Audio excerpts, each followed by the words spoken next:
श्रीहरी जगत्पिता दूर करीतो व्यथा ऐका सत्यनारायणाची कथा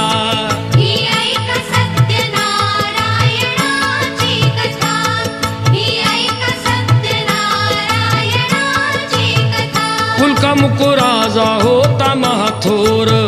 तयाची पत्नी होती सुंदर